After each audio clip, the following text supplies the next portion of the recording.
Vous allez avoir besoin d'un port pour que les pétroliers puissent aborder, vous allez avoir besoin d'un pipeline pour aller des puits de pétrole au port, vous allez avoir besoin de soldats pour protéger le pipeline des terroristes, donc on amènera aussi quelques soldats, et vous allez avoir besoin de beaucoup d'argent pour financer tout ça. Et à qui vous allez acheter tout ça? Où sont vos entreprises? Mais on vous a dit, on n'a pas d'entreprise. Ah bon?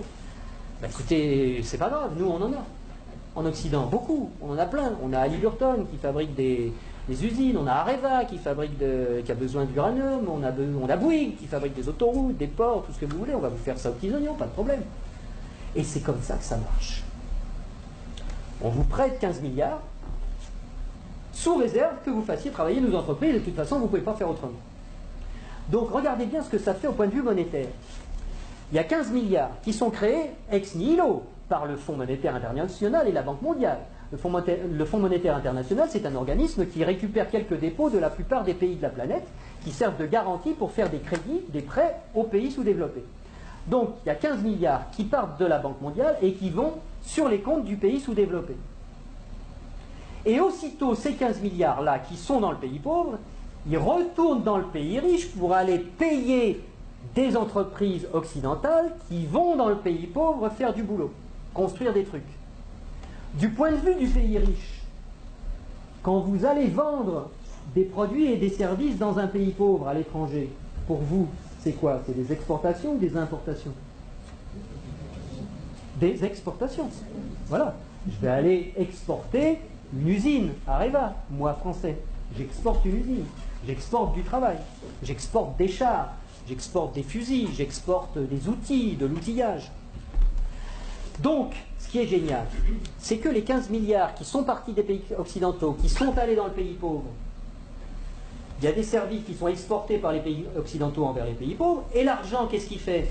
Il revient dans les pays riches, les 15 milliards, ils reviennent. Bon.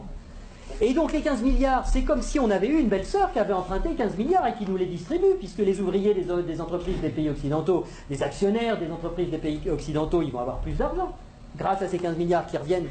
Donc ils vont les dépenser dans l'économie, ça nous fait des transactions nouvelles, de l'emploi nouveau, qui va ruisseler dans notre économie. Mais ce n'est pas tout à fait comme si c'était des belles-sœurs qui les avaient empruntées, parce que les belles-sœurs, il aurait fallu qu'elles rendent les intérêts, et donc qu'elles reprennent leur argent, et qu'elles en reprennent le double, et que nous, on ait des nouveaux emprunteurs qui arrivent pour payer les intérêts des nouvelles belles-sœurs. Là, non.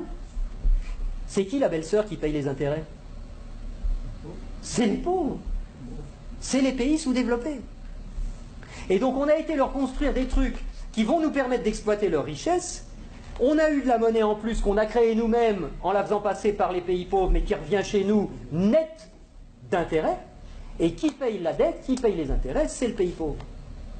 Et ils ont deux solutions. Soit ils empruntent à nouveau le montant des intérêts pour pouvoir nous les rembourser, ce qui double leur dette.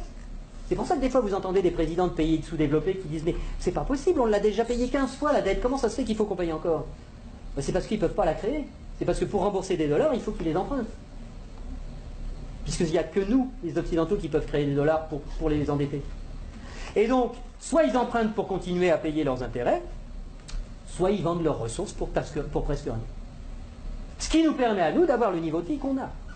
Et d'avoir les ressources des pays sous-développés, qu'on a bien choisis parce qu'ils étaient riches en ressources dont on a besoin, et d'avoir le niveau de vie qu'on a, et d'avoir de l'essence pas chère, et d'avoir des iPhones pas chers, etc. C'est grâce à ça.